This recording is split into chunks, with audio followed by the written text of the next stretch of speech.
Hey, it's summertime and we are so back. You know what that means? It's time for a road trip. All right, let's hit the theme song.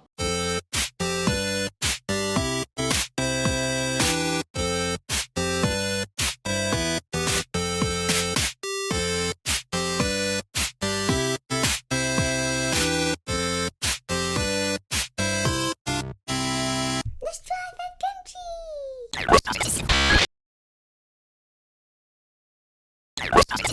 So we are back. It is summertime and we're going to be going today on a road trip from the Bay Area down to LA.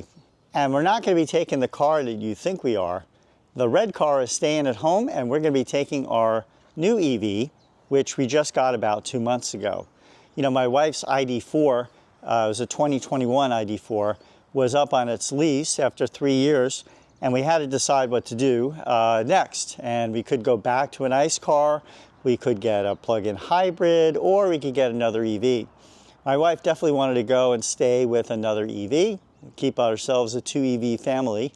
And so we looked at many different cars, crossover vehicles, and basically she wound up with this.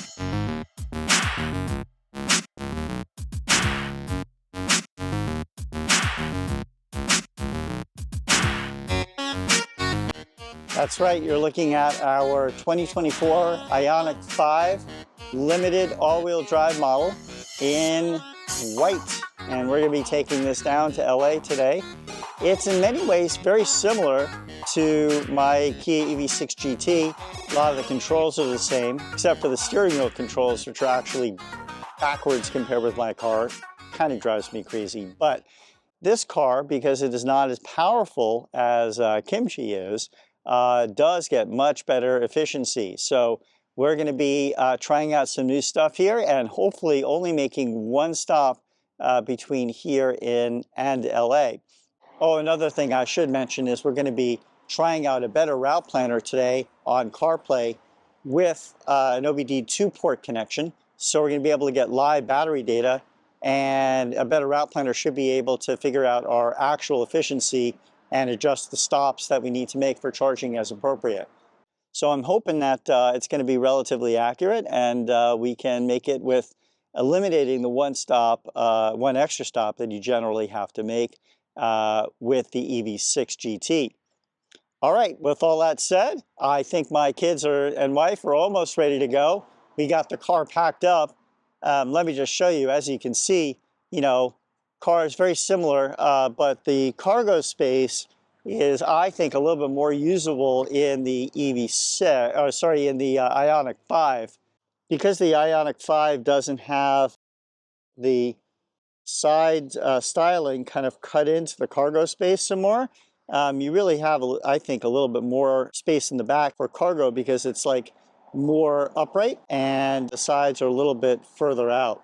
All right, that being said, let me round the troops up here and we're going to hit the road so we don't take too long to get down to LA. All right, so let me show you the setup that we're working with today. So let me turn on the car. X-band. And K-band. K. So we're going to go here into CarPlay. You have up on the screen here a Better Route Planner.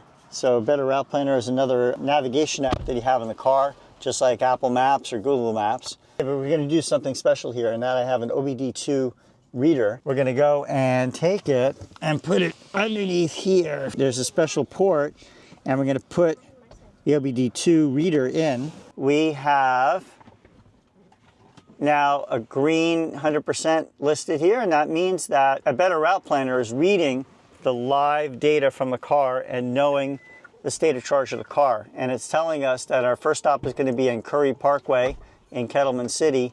We're going to arrive with 16% battery right now. So let's see if that holds. Hopefully this is going to be a really good way for us to do route planning. All right, so I just want to quickly introduce our crew for this road trip, our compatriots. So obviously there's me, and plus there's Aiden. Say hi, Aiden. Hi. And there's Josh. Say hi, Josh. All right, and Mommy's going to be out in a minute.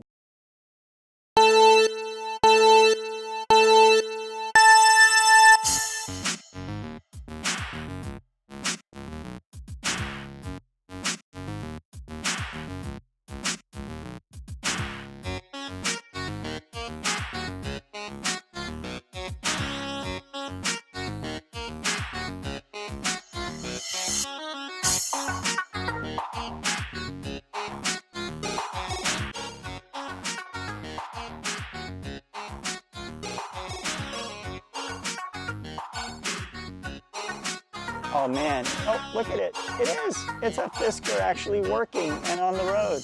Oh, that poor guy.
All right, so we are about 2 hours in, actually 2 hours and 20 minutes into our drive.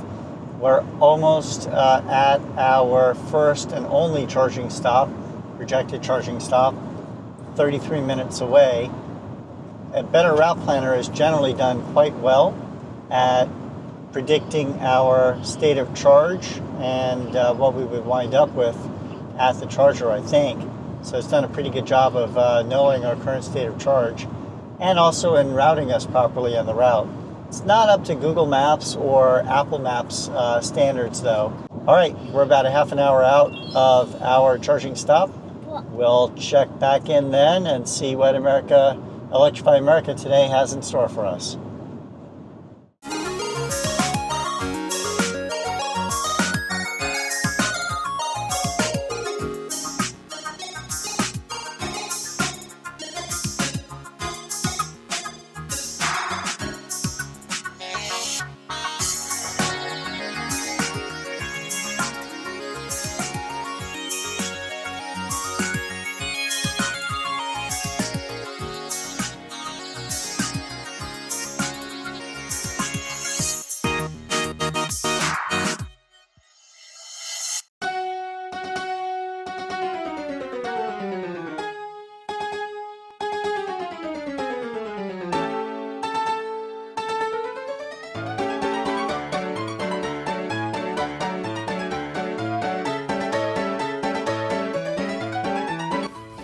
So we've been sitting here a good 10 minutes or so at the charger, and we've got 10 stalls in EA, and we are number 2 in line to grab one of them. Most of the stalls, it appears, are taken up by super duper slow cars charging. We've got a Bolt and then I don't know what that is. It looks like a first generation Nero. And we've got a second generation Nero. We've also got a Solara down there. Rando Mach-E as well. So most of these cars are on 350 chargers and they're charging maybe barely 100 to 150, if that. So I guess it could be worse. If you look behind us, there's about, I don't know, 4 cars now at least waiting behind us. So yeah, we have no other option here because we're at 10%. So we've got to get one of these chargers. One pathetic sob story later. All right, after about 15 minutes, we are plugged in, but we're at a balanced charger, and the balance is for EA not to work like it should. It is at least charging, but because we're sharing with all the other people that are charging, and it's splitting the wattage among them, we're not charging at as fast as my car can. And instead, we are charging at 165 kilowatts. So right now, we've gained about 10% already, but it's going to take us 18 more minutes to get to 80% and 44 minutes to get to 100. If we wanted to make this our only stop, we'd be here probably about 45 minutes or close to that, because we have to get at least 92% to get to our hotel in LA. So once we slow down on the charging curve, we'll pull out and we'll go down to Bakersfield and top up at Bakersfield before going to LA, when probably it's going to be a little bit less crowded, and hopefully we'll at least get better performance than if we stayed here over 80%.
Much later. Let's just have a reality check on the state of charging in July 2024.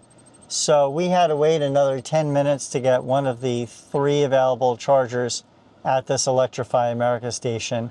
We basically need a splash to go from 50 to 80% in order to be comfortably in LA and not have to get in at 5%, enough buffer basically to get there. And it took us a long time to wait for another charger because clearly there's just not enough capacity on a normal weekend for people to be able to charge at this point at Electrify America stations.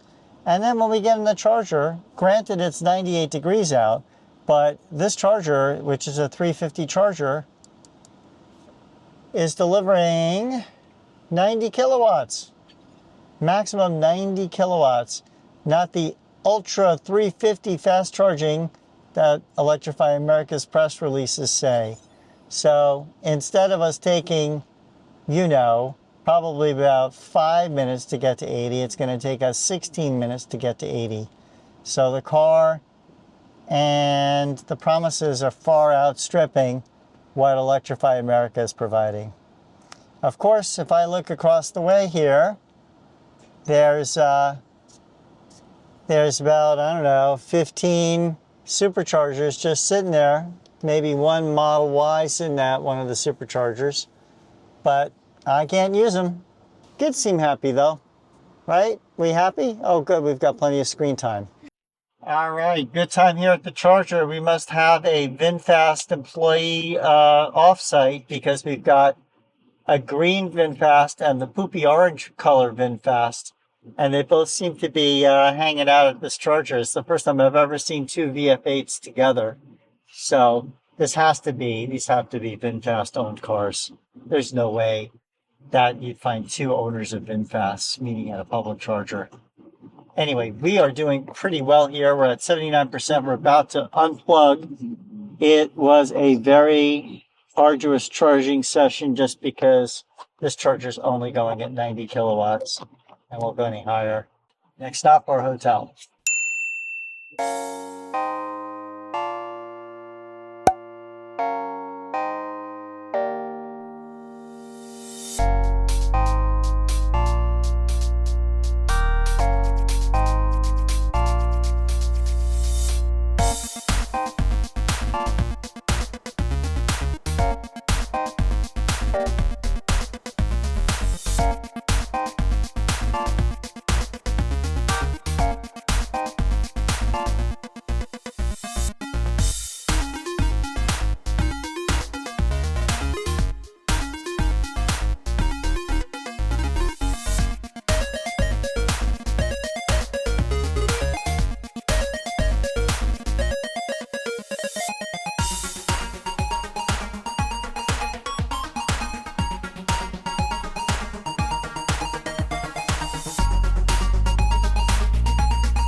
Many adorable hours later. All right, so we got to the hotel in the end, but I wanted to wrap this up with what we learned from this trip.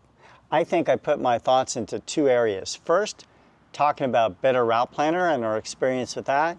And second, the state of charging in the country right now with Electrify America on one of the most popular routes going from San Francisco to Los Angeles on I-5. All right, so let's first talk about a Better Route Planner. So Better Route Planner is an app made in Sweden, and it was acquired by Rivian back in June of 2023, about a little over a year ago.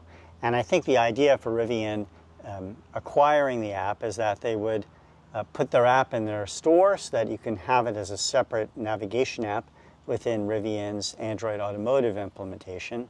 And they also would probably bake in the logic from a Better Route Planner into Rivian's own native navigation system.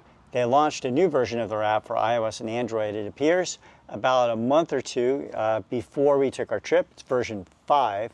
And it didn't in the end go very smoothly when we tried to use it. Here, let me just tell you what some of the problems were. So first, it did a good job before we started in helping us to guesstimate the efficiency of our car and to plan out what the optimal charging stop would be.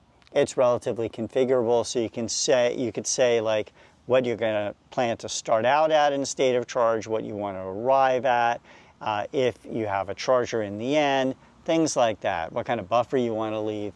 So all that stuff's really great if you're a geek and you want to really nerd out on what your route planning is before you start the trip. But when you put it in the car and you use it with CarPlay, the cracks in a Better Route Planner really reveal themselves. So first of all, the basic navigation of this system, I don't think they QA'd it properly. So let me give you some examples of that, right? So first, whenever you have a turn, it's hit or miss that the system is going to announce turn-by-turn directions. This is a solved issue that Google Maps and Apple Maps have had since they basically came out. Google Maps, we're talking 2012, was doing this. So I don't understand why they can't get their voice synthesis working properly so that when you have a turn, it doesn't only display it on the screen, but reliably tells you about the turn before you miss it.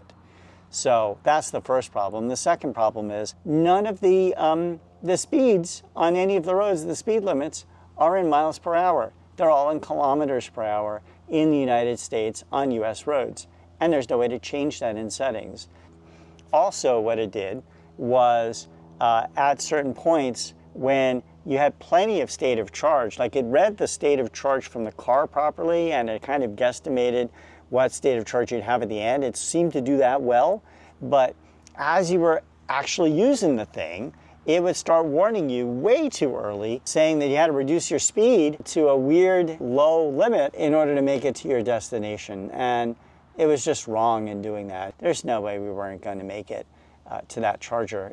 It said we were going to make it there with 15, 18%. And was that guesstimated end range with lowering our speed down to its recommendation, or was that based upon our current speed and efficiency right then? It just was all like not very thoughtfully developed and also not very thoughtfully QA'd, whatever their intention was with the UI and the software itself. All right, when we got to the charger, that was even more of a shit show. So look, we're at the charger. I'm literally plugged in and charging, and the thing is still telling me that I have 2 minutes to get to the charger. It was all weird and didn't realize we were at the charger. Where it has the chargers located at is so extremely precise that it doesn't recognize when you're in the parking lot or the general area of the charger. So because it was still screwed up and like thinking we weren't plugged in and charging, none of the things where it would kind of show your charging speed and how long it would take you and how much more you needed before you would pull out, and that you're starting to go to the next stop, none of that stuff worked. It just completely died on me. So we just basically gave up after the thing didn't recognize that we were actually charging. We just started using Apple Maps going to our next stop, and we were actually far happier. So better route planner? Not so much. It was actually kind of a mediocre route planner or a buggy route planner.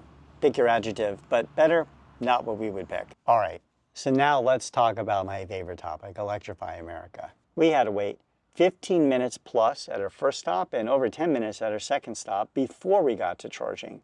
That's nearly as much waiting time in the first stop as we spent charging itself. And this is on a normal, non-holiday weekend between a very popular route, Los Angeles and San Francisco, not in the middle of nowhere or an esoteric road. I can just imagine what it's going to be on a holiday weekend these days as more and more of these cars get on the road and people actually try and use them. The other thing is, having to wait so long for a charger with kids in the car and your family in the car changes the psychology and the decision making you're going to make about how long you're actually going to stay at the charger charging. Your charging strategy will actually change because you're just so impatient and you guys want to get out of there after getting to a charger. So we could have made it to LA with one stop, but we would have had to stay at that charger a lot longer, and I was tired of not making time and progress getting to LA. So we pulled out at 80% and decided on the fly that we were going to stop again before getting to the mountains in Bakersfield to top off at about 80%, or at least get enough to get to our destination without any drama. So that's in the end what we did. And I hope this video helps a little bit in kind of what the state of navigation apps that are EV focused and chargers are these days. Not enough has changed yet. But let's see with different routing software and a different charging strategy on the way back if things are better. So stay tuned for part 2 of my series coming very soon. In the meantime, I hope you're having a great time and having fun with your car. I'll see you on the next one.